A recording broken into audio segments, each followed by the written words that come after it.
Well. Another day, another blowout victory for the Boston Celtics against the New York Knickerbockers and the most likely second round opponent for the Boston Celtics. You just love to see it. Like, coming into the game, I'm trying to figure out, like, is it my own emotional protection that I'm projecting into thinking that surely we get the Knicks' best shot tonight? That surely this is the night that they beat one of the good teams, or like it is, And I think that's exactly it. The matchup is completely untenable for them. And that's what we saw again tonight. And yes, did the Boston Celtics have to win this game twice? Yes. Did they go up 27 points and stop trying for about half a quarter? Also, yes. But they should almost get two W's for this one, because the Knicks got it down to, what was it, 4 points? 4-point game after being up 27, and the Celtics just went bang, and we're back up 20 again. 18. And how, like, the response after it got cut to 4, I think you really have to credit Derek White.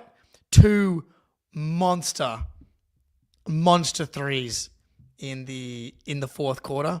Like, dropped it in his hands and then knocked it down. He had one out of bounds play as well, which the broadcast annoyingly didn't show us, like the first part of. But 2 monster threes. He had an incredible game. Like, just a beautiful spread on the box score here. 25 for Tatum, 24 for Jalen, 15 for KP, 19 for Derek, and 14 for Jrue. What is up? What is up, everybody in the chat? While you're here, hit the like button. Hit the like button. We'll be back later tonight to break it more down. We'll have Spoonie on the show. We'll talk a little Celtics, talk a little broader NBA stuff as well. But happy weekend. It is 7:22 in the AM for me here. The game started at 5 a.m.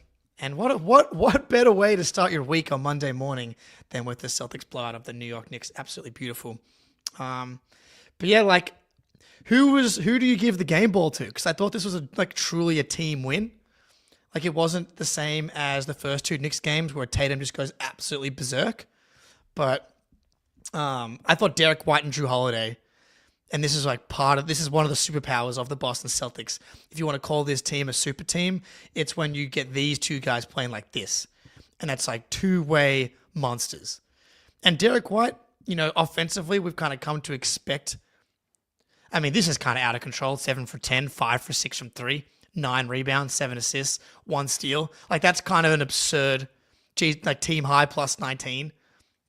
Like, kind of an absurd stat line.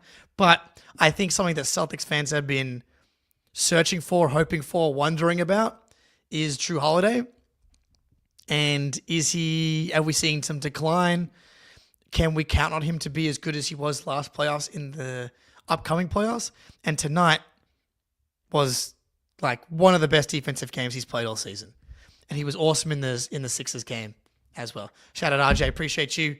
Knicks' biggest and only lead was 3-2. Yeah, they have not been leading much in these 3 matchups. But yeah, Jrue Holiday, man, like, that's a big deal.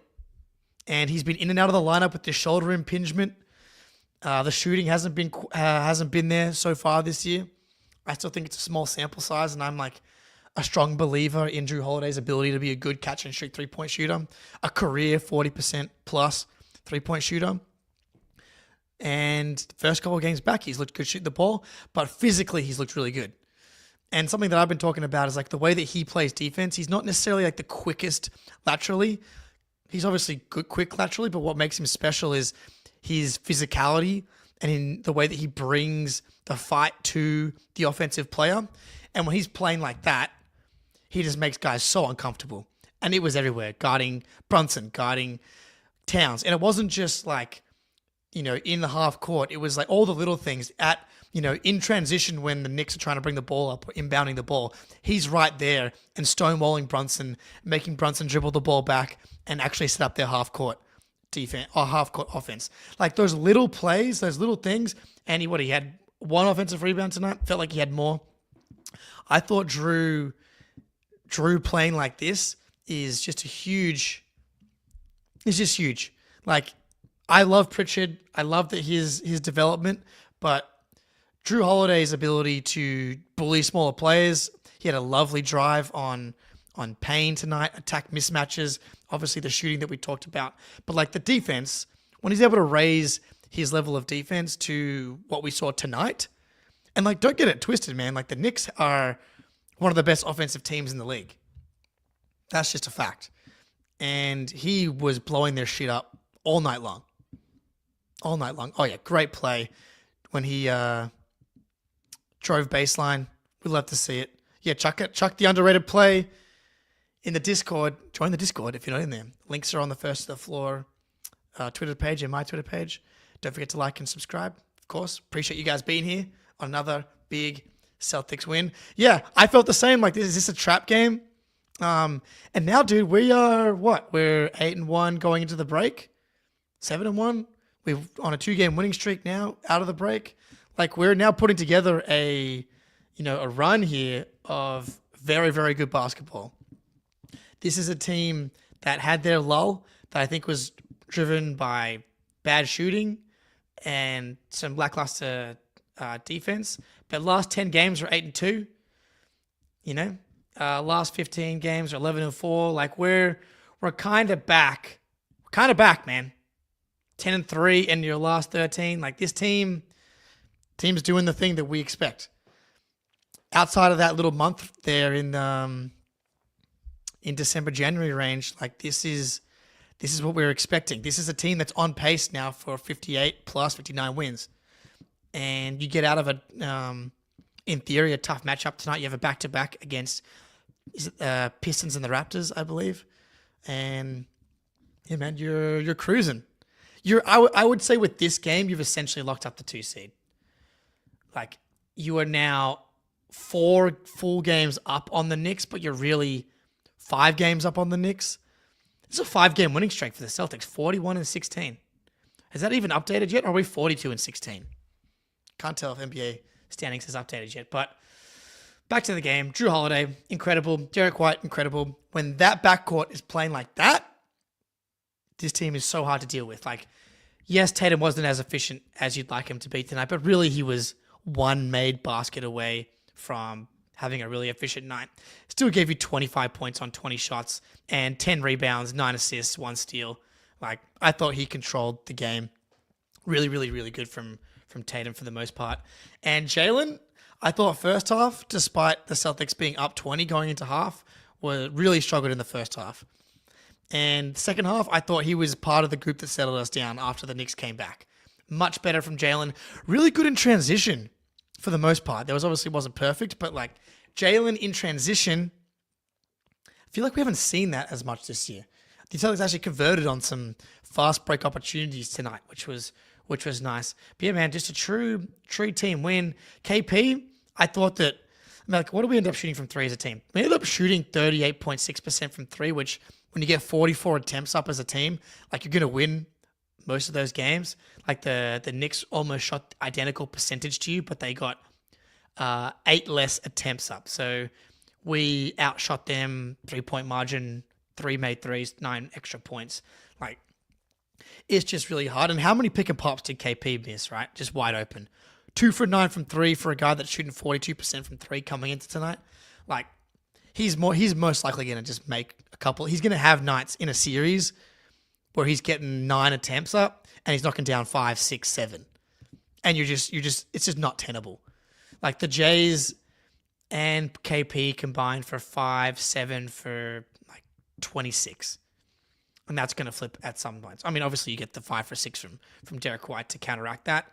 But I thought KP, pretty solid night. I thought the 3-point shot was the one spot that he wasn't able to. I thought defensively he was awesome protecting the rim again. 3 blocks. There was a great play. Towns actually did a good job beating Derek White off the dribble. But again, the Celtics made him work to make him, get that paint touch. And Towns, while he's a good playmaker and a good passer for a big man, he can get a little bit out of control getting downhill. and KP just like completely stuffed him at the rim. Yeah, man. And I know Towns is going to get the All NBA and MVP. He's probably going to finish top 10 MVP, which I don't agree with. I think Brunson's clearly the straw that stirs the drink for New York.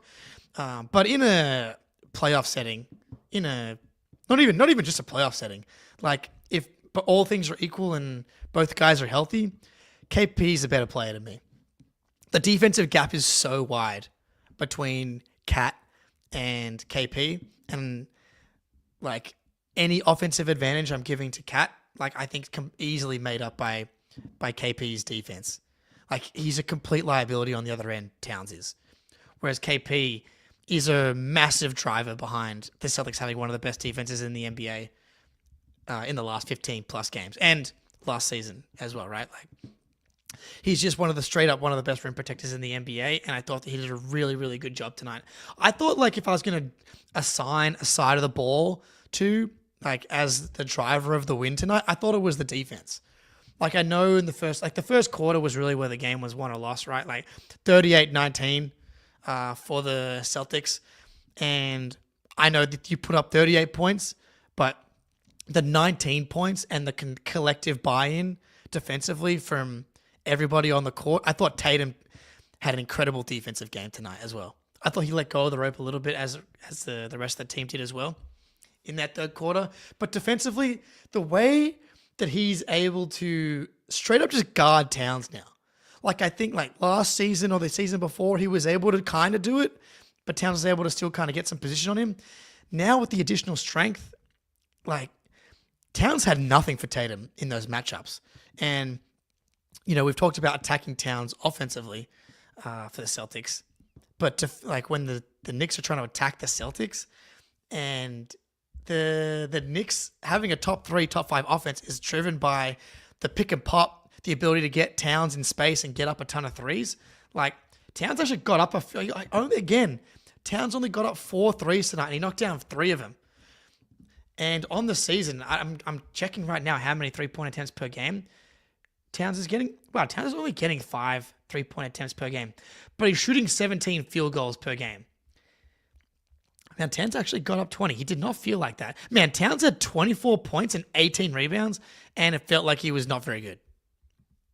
And that's just what it feels like when we play the Knicks every single time. Like that's his best game so far. 24 points on 20 shots, 18 boards. No assists, though. But yeah, on the other end, you essentially relegate Cat to a spot-up guy, spacer, or you force him, it felt like, into a lot of out-of-control stuff. And I want to say a lot of those buckets came from putbacks. I want to say at least 2 of those 9 main field goals came from putbacks. Just a matchup that I don't understand how they win, man. And I know Mitchell Robinson's coming back. I get that kind of helps your defense, but that's not been a matchup that like Tatum or the Celtics have ever struggled in. And then that impacts your offense by putting a guy out there that can't shoot, is not a good decision maker, not a good free throw shooter, disastrous free throw shooter. And Bridges had 14 points, and all of them came in the last 2 minutes. He should be embarrassed. That was some just shameless stat padding. Yeah, they're like the fact that you gave up 5 first-round picks for a guy that the Celtics like torturing, and OG Anunoby is billed as this like world-wrecking defensive player. He's just not. He's especially not in a Celtics matchup. He's not a good enough screen navigator to really blow up the Celtics offense at all. And that's not to mention the Celtics will just go away from him where possible. And then offensively, he's a good shooter, but when he puts the ball on the deck, that's a win for the Celtics. He's just not an advanced ball handler, playmaker, creator. He's just not. It's like the Celtics are just so much more talented, so much more versatile than this Knicks team.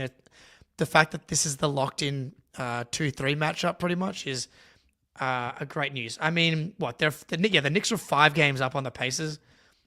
There's no way they drop to the 4. The Celtics catching the Cavs isn't going to happen. We love to see it. Celtics on a 5-game winning streak. We'll be back later tonight to talk more about the game, break it down a little bit more, talk about maybe some broader stuff, we'll talk about the Lakers and the Nuggets and that game yesterday probably a little bit. And I'm going to now tap into Warriors, Mavs. I'm like very, very locked in on the Western Conference seedings because I want the Thunder to have a very, very difficult run through, similar to the Celtics 2022 run where they were just dead by the time they got to the finals.